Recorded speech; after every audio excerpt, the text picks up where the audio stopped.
Édition spéciale.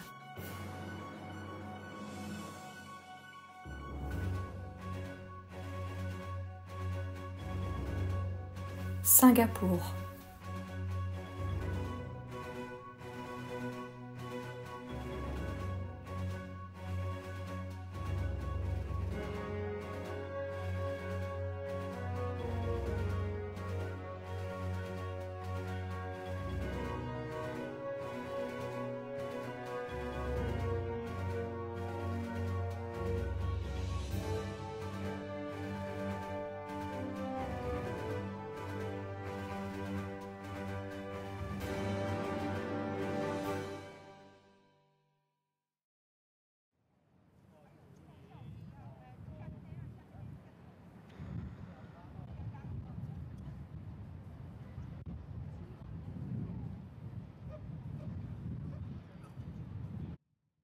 Bonjour à tous, de Singapour.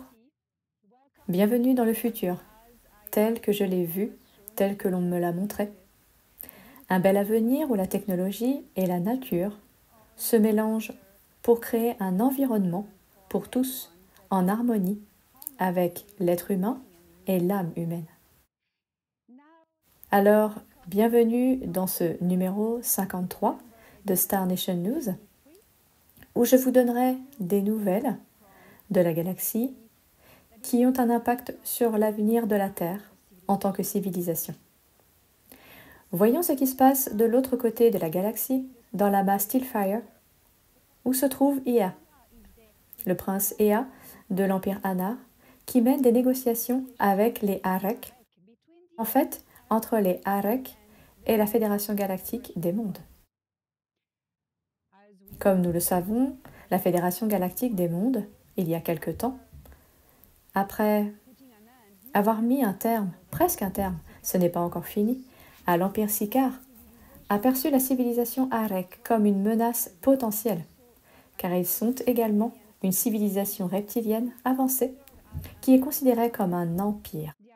Les Arek sont à l'origine une civilisation conquérante qui a étendu son territoire à de nombreux endroits de la galaxie, tout autour de leur secteur. La Fédération Galactique des Mondes a donc récemment proposé aux Arek un accord, un pacte de non-ingérence,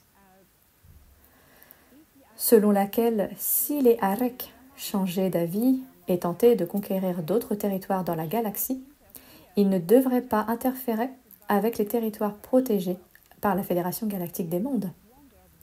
Mais les Arek se demandaient pourquoi la Fédération avait soudainement pris cette décision. Ils ne pouvaient pas comprendre car ils n'ont dérangé personne depuis des éons de temps. Les Arek sont une civilisation suffisante.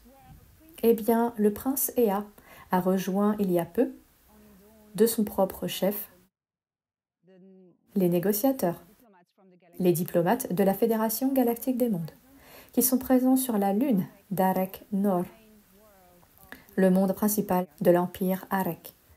Ea a rencontré plusieurs fois le chef des Arek.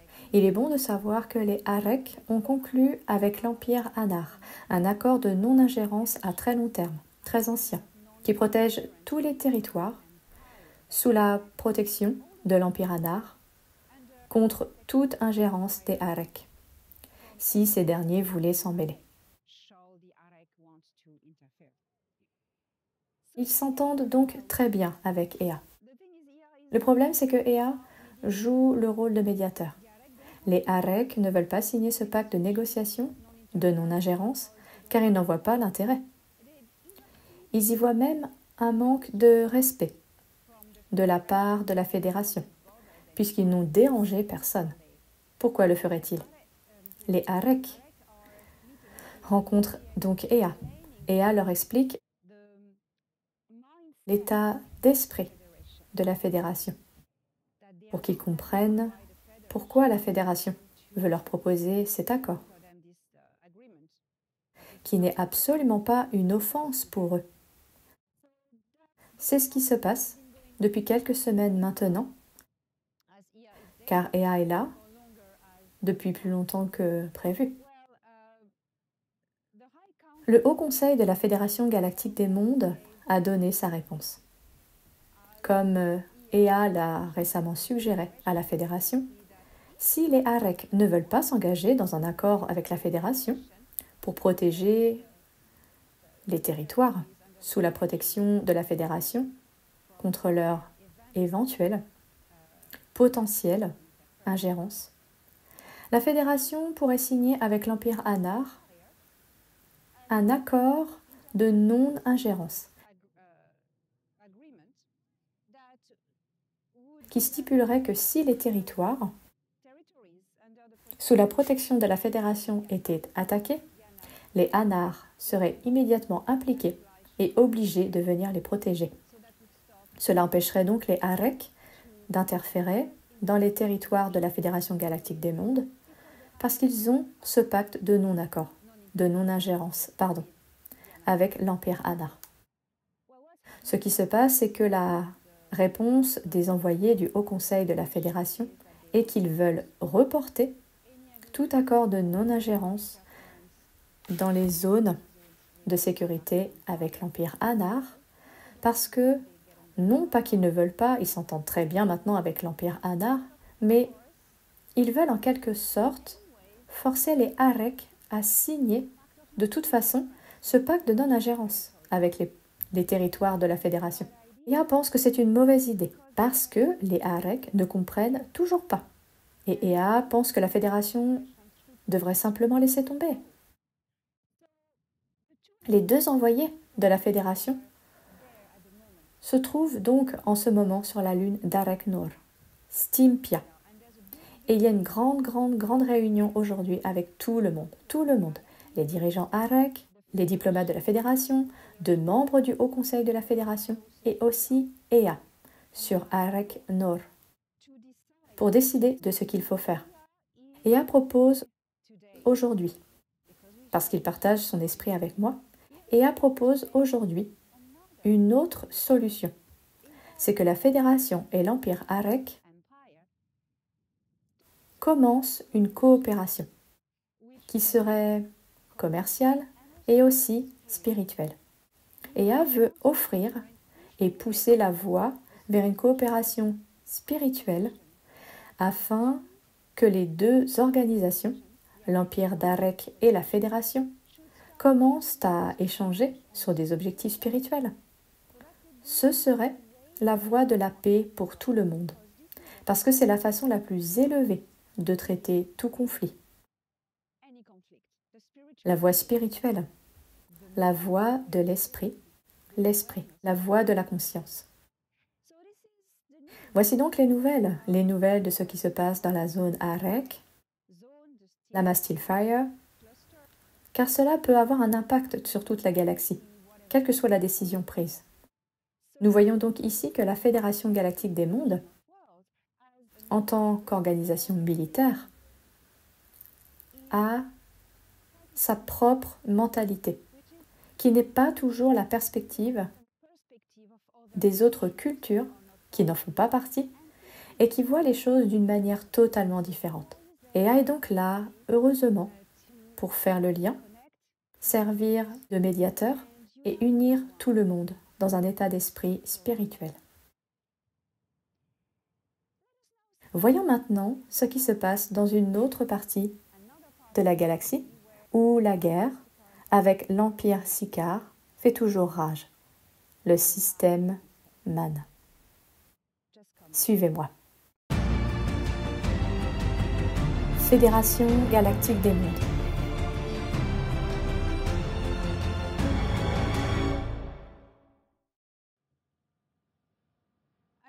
Je suis ici dans le Marina Bay Science Building à Singapour, dans cette ville très futuriste. C'est l'avenir tel que je l'ai vu.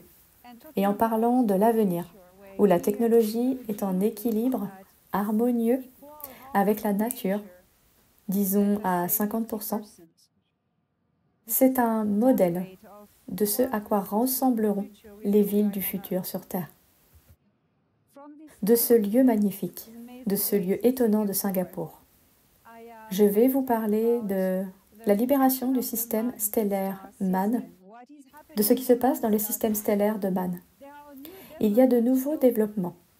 Vous savez, depuis un moment, depuis peu, le système stellaire de MAN, Kepler 62, dans la constellation de la Lyre, est le théâtre de nouvelles opérations de libération. Le système stellaire MAN est le système stellaire d'origine de la première semence de vie humaine dans notre galaxie Nataru. Le système stellaire MAN comportait une série de planètes où ont été semées indépendamment les Ha'el, les Tal, les Nor et d'autres espèces, toutes humaines. Aujourd'hui, la troisième planète vient d'être libérée des mains de l'Empire Sicard. La troisième planète, qui s'appelait Oman Khera, était le monde d'origine de la culture Taal. C'est là que les premières graines d'êtres humains, les Taal, ont été semées dans cette galaxie par les ensemenceurs de la Confédération intergalactique. Il s'agit donc d'un moment historique, d'une époque historique, où ce fantastique monde historique, Oman Khera, est enfin libre. Eh bien, il n'est pas encore habitable, car lorsque la Fédération est arrivée, elle a trouvé un monde pillé, détruit, dépouillé de sa nature et de son environnement. C'était un monde d'extraction de ressources. Vous savez, les ensemenceurs, lorsqu'ils ont choisi Oman Khera pour le premier ensemencement de la vie humaine dans cette galaxie, ont choisi un monde avec tout ce qu'il faut. C'était un peu comme la Terre, une proto-Terre, dirons-nous, où tout était donné à ces nouveaux humains. Tout ce dont ils avaient besoin, la nourriture, l'environnement, tout. C'était donc un paradis, un Éden naturel, pourrions-nous dire, où la vie a été semée. Donc, de tout cela, il ne restait plus rien. Aujourd'hui, l'Alliance unie de Nataru va terraformer Oman Khera pour la remettre dans l'état où elle était à l'origine.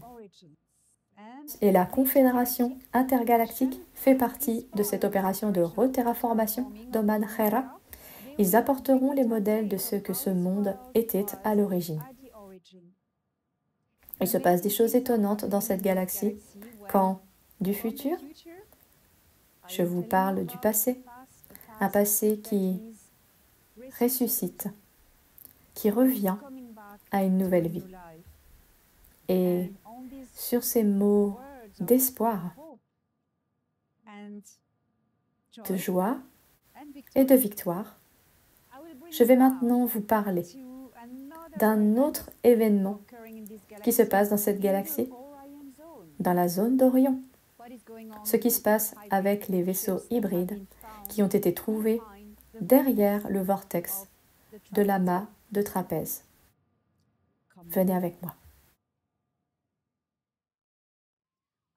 Je suis ici dans les magnifiques jardins de Marina Bay à Singapour.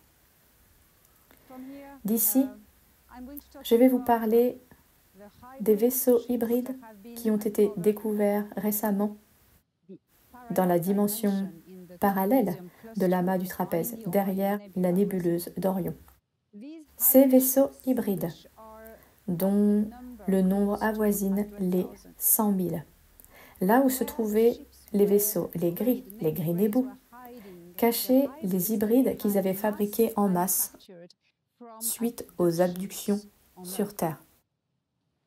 Ils sont des millions. Chaque vaisseau contient un grand nombre d'hybrides en stase.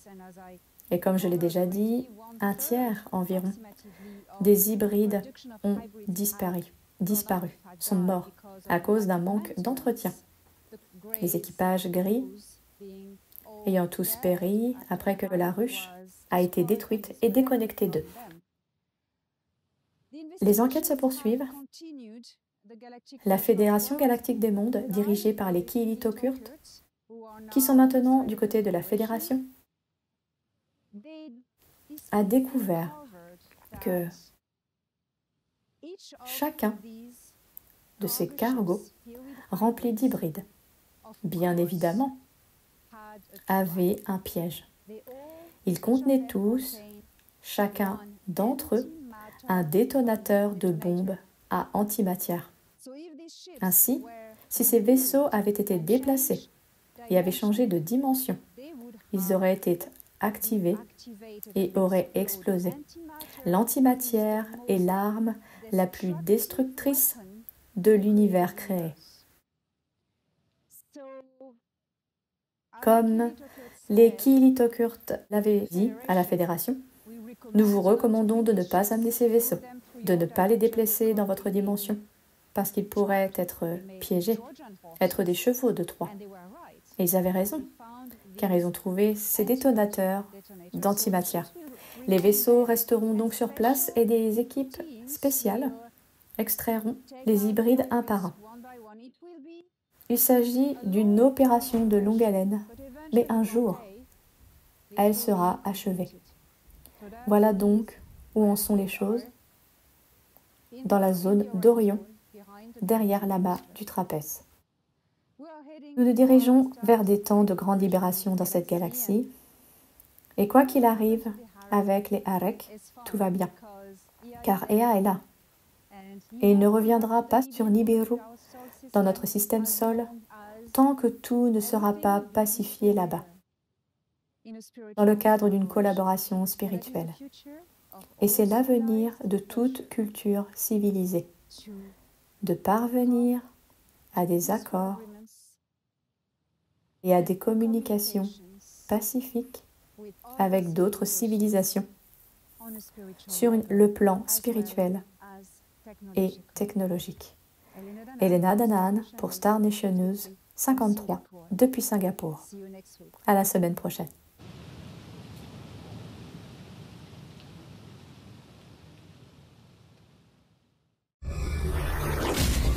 Séquence bonus du futur.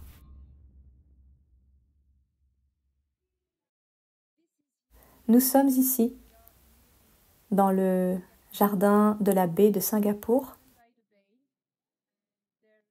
Il y a un espace dédié aux orchidées, où l'on peut visiter une serre avec de magnifiques orchidées. Et voici un magasin à côté, où ils vendent des petites orchidées que vous pouvez avoir. Ils sont dans un gel bleu, comme vous pouvez le voir ici. Ce gel bleu est le même que celui qui est autosuffisant, bionutritif et qui est utilisé dans les vaisseaux spatiaux pour maintenir les corps en stase.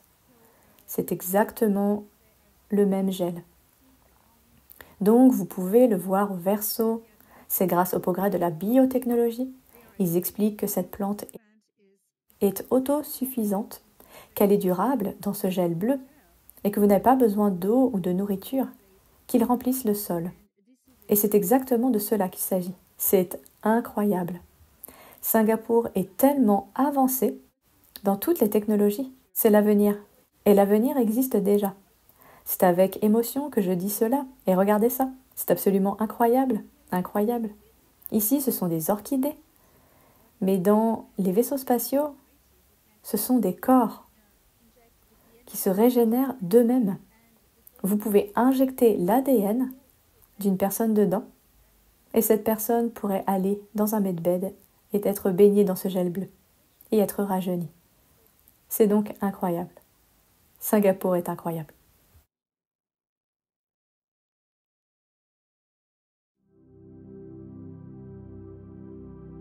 Un mot de l'émissaire.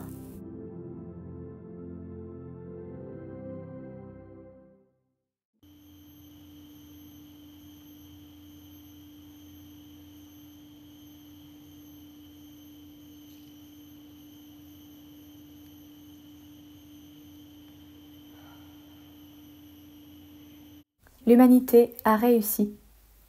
Nous avons bondi sur la ligne droite qui mène à un avenir progressif pour l'humanité. C'est un jour de célébration. C'est une nouvelle aube, l'aube d'un nouvel âge d'or. Après ce qui s'est passé avec les élections américaines, cela fixe les racines de cet avenir progressiste vers lequel l'humanité se dirige. Ce fut un long combat contre l'état profond, depuis 400 000 ans. Et j'ai été témoin de tout cela. Ea, mon ancien compagnon, est revenu pour ce moment de victoire. Quand Marduk, Lucifer, a été vaincu, quand son règne sur terre a touché à sa fin, aujourd'hui. Oui, Enlil a disparu non seulement de la terre, mais aussi de la ligne temporelle de l'humanité. Et tous les déchets qu'ils ont laissés derrière eux s'en vont avec eux dans l'oubli. Ce moment dans l'histoire de l'humanité est un moment historique pour cette planète. Un dirigeant adéquat pour ce futur progressiste a été élu à nouveau. Et ce dirigeant travaille avec la Fédération galactique des mondes depuis longtemps. Il est l'un des nôtres. Il fait partie du plan. Il l'était depuis le début. Parce que les humains sont ce qu'ils sont, à la recherche du succès, à la recherche de la richesse. Mais cela ne veut pas dire qu'ils ont un mauvais cœur. Parce que ce leader particulier, qui a été élu à nouveau aujourd'hui, n'est pas intéressé par la popularité, la fortune, les richesses, car il avait déjà tout cela avant de commencer une carrière politique. Il était donc le bon dès le départ. Impossible de le corrompre. Comme Haïm Eshed avait prévenu et sensibilisé le public, ce dirigeant particulier a travaillé avec la Fédération galactique des mondes. Sa femme est une pléiadienne de la planète Vénus. Elle était là pour le soutenir depuis le début. L'état profond a beaucoup utilisé les technologies de voyage dans le temps. Et parce qu'il savait que c'était fini, que la ligne temporelle progressive pour l'humanité était sécurisée, leur désespoir était énorme et profond. Et la dernière option qu'ils avaient était d'essayer de l'assassiner. C'était la seule carte qu'ils avaient en poche. Et cela a échoué aussi, parce que nous regardons. Bienvenue, humanité. Bienvenue dans ce nouvel âge d'or, dans ce passage au niveau supérieur. La Confédération intergalactique est revenue en 2021 pour en être témoin. Tout le monde est revenu dans ce système pour assister à l'envol d'une humanité nouvelle, libre, libérée. Les enfants de qui ont brisé leurs chaînes. Aujourd'hui, une porte s'ouvre. Aujourd'hui, tous les cœurs se souviendront de ce jour. Mais souvenez-vous de deux choses que vous devrez garder à l'esprit tout au long du voyage vers cet avenir progressif. La première est qu'un leader est là pour ouvrir les voies et sécuriser le chemin. Mais qui rend cet avenir possible? C'est vous. Continuez à manifester. Continuez à construire cet avenir. Ne commettez plus l'erreur de vous fier à une figure populaire ou à un leader. Le temps des religions est révolu. Cela aussi est en train de disparaître. Dans les égouts, dans les toilettes, toutes les institutions religieuses, vous les verrez s'effondrer une à une. C'est vous qui créez l'avenir. Vous le construisez pour vous, autour de vous et pour la planète. Et la deuxième chose à retenir, outre le fait que personne ne vous sauve, c'est que c'est vous qui êtes les bâtisseurs. La deuxième chose, c'est que la bête est mortellement blessée. Il va y avoir une période d'ajustement pour que cette transition politique se fasse en Amérique, qui décide pour tous de la scène politique mondiale.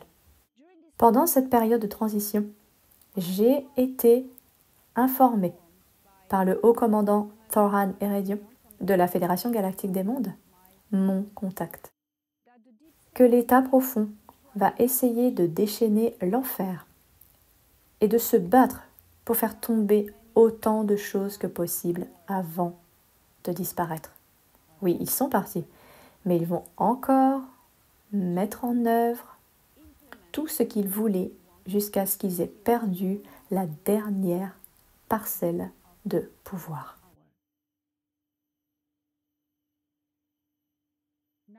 Maintenant, soyez conscients que la guerre n'est pas terminée. Le dernier segment, dernier de cette guerre, qui est l'effondrement de l'état profond, vient de commencer. Et essayez d'empêcher l'état profond de causer des dommages dans son effondrement. C'est également important. Vous devez être très prudent, mais dans votre cœur, vous savez maintenant que la chronologie positive est sûre. L'état profond a officiellement perdu aujourd'hui. Enlil a officiellement perdu aujourd'hui. Et moi-même, et la Fédération Galactique des Mondes, l'Empire Anar, l'Alliance Galactique Unie de Nataru, vous souhaitons de tout notre cœur un grand futur que vous ferez pour vous-même. Bien joué, enfant de qui?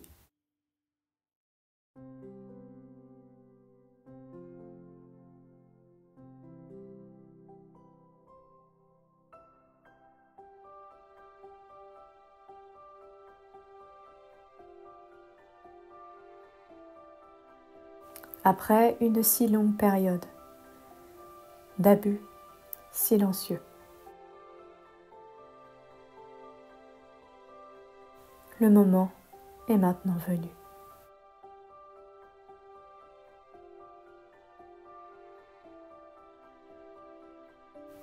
Pour les enfants libres de la Terre,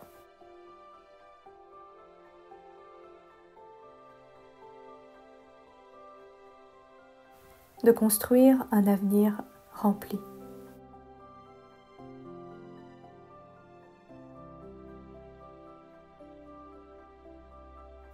De rire,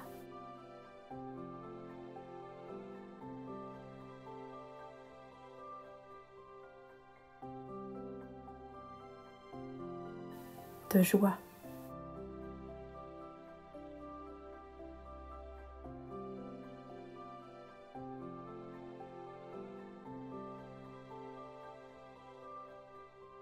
et